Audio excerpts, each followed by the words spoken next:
You're probably wondering what I've done wrong to have been dragged up before Congress 75 times to testify.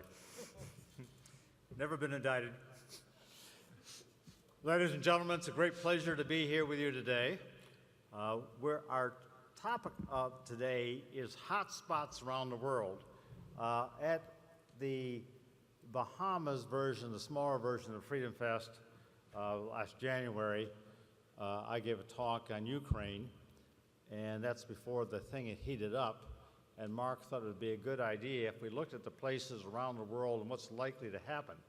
And we have no better panelists than the group we have today, because we've got gentlemen who have immense experience working in many areas of the world, and I think you will enjoy what they have to say.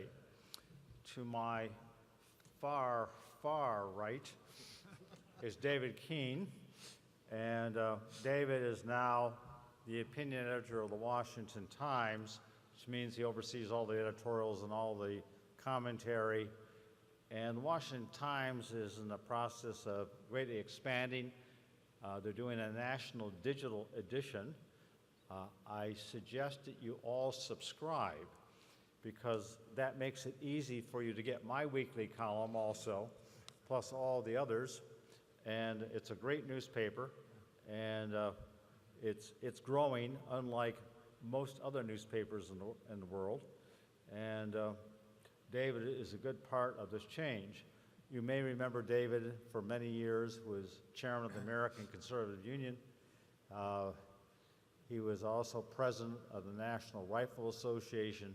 I know a lot of you would be opposed to that, but he's done great things all his life and has been in and out of government and had positions as advising presidents. Then to my just far, far right is Herman Pirchner. Herman has been the long-term president of the American Foreign Policy Council, and they do great work looking at all the time the hotspots around the world and trying to anticipate what's going to happen long before it does. You could sort of say they're different than the Obama administration because they actually look ahead, and Herman doesn't have to pick up the newspaper as being surprised by what's going to happen next in the world, because he and his staff have been there, know what's going on, and been great jobs of anticipating it. And particularly, just most recently, he was far out in front on Ukraine-Russia difficulties, and they turn out a great publication. And I suggest those of you who have a few extra dollars, you may want to join the American Foreign Policy Council. I expect all of you here are interested in foreign policy, and it's a way of keeping up to date. Very low overhead operation, but they do great work on foreign policy and intelligence.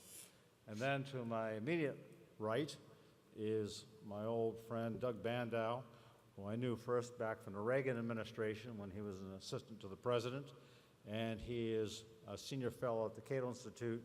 And Doug has turned out, I don't know how many books and endless articles, one of the world's most prolific authors, dealing a lot with foreign policy. We're going to do this a little bit of a general session today rather than each of us specializing narrowly, because we all have had experience in various parts of the world and a lot of the thing overlaps. And as we were speaking earlier, one characteristic now is, as we laugh, the world has gotten smaller, which is really true, because the planes, the plane ride from Tehran to North Korea is pretty short. And so the question is that the Mideast, or is it Asia, or wherever? And we're going to start off with David Keene, because he's my boss at the Washington Times. Well, I'd like to begin. I got one more line before that. Sorry. David's going to set the stage of the great global struggle that's going on among the political forces. Then we'll get into more of the specifics. David. Thank you, Richard. I'd like to begin by, in this great self-promotion that we're doing, to suggest that you need to subscribe to the Washington Times also because Bandow writes for the Times. Not as often as I'd like, so. That's the problem with being the editor, is you're always being lobbied by these people. Exactly. And the pages are open to Pirchner as well. So it seems to be a no-brainer for the audience. Actually, it's, I think, important that we're meeting on these subjects today because the American people are confused as to what the stance of the United States ought to be in terms of foreign policy and our place in the world. They've gone through a period in which our foreign policy has been dominated by folks who think that perhaps the world could be remade in the American image without much relationship or understanding of different cultures and the like.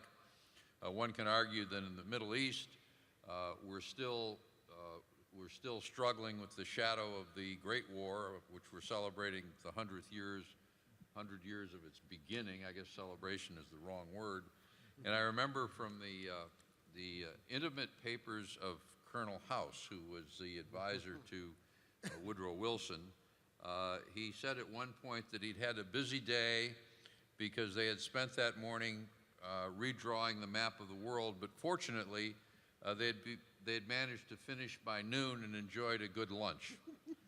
That's the kind of attitude that dominates some of the folks who involve themselves in the foreign policy debate even today, and we pay the costs for that in terms of blood and treasure in wars and struggles that we don't need to be involved in.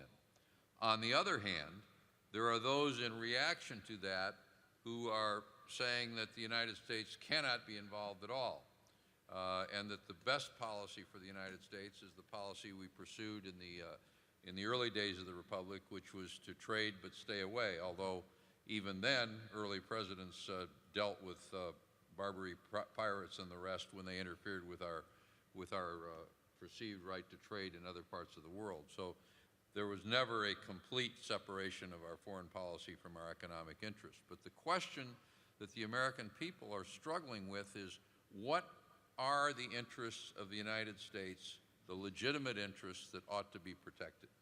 That goes to some extent to the question of whether you are, for example, in the Middle East, as perhaps we did in an earlier age with the communist empire, are we facing what amounts to an existential threat, to a threat of, from sources that are bent upon our destruction regardless? Or is it some other kind of a threat? Do we have an obligation, as Bill Kristol might argue, to export democracy to the world and to try and remake the world in our image? If we could do that, would it work? If we could do that, should we do it? Do we have a right to do it? On the other hand, can we afford to withdraw from the world and ignore the kinds of problems that are developing? I like to point out that of modern presidents, the two presidents who lost fewer Americans than any other in foreign wars were Ronald Reagan and Dwight Eisenhower, neither one of which could be viewed as an isolationist, and fairly, neither one of which could be viewed as a neoconservative in the modern parlance, but both of whom were known in the world as people who you could only push so far, so that the American presence was there. And the basis of the Reagan foreign policy that was that if you were strong enough, you didn't have to go to war. If you were strong enough, people knew what the limits were and wouldn't go very far. You may remember Reagan's comment when the Libyans under Muammar Gaddafi did, I forget what it was, even shortly into his presidency, and his diaries, he said he called his people and he said, it's about time we teach those people that there's new management over here. The problem that the American people faces is what do we do now with the kind of management we have, and how do we proceed? And this, as always in the case of foreign policy questions and defense policy questions, that's linked to specific problems, their sources, and their meaning for us. And I think that's why these topics, these hot points, hot spots, if you will, are so important to discuss today. Thank you. Maybe I should stay up here. Would you? Anything to get away from you. As you can tell, we're all old friends here. But Herman, why don't you pick up from where David left off and give your Related view to here. reality now.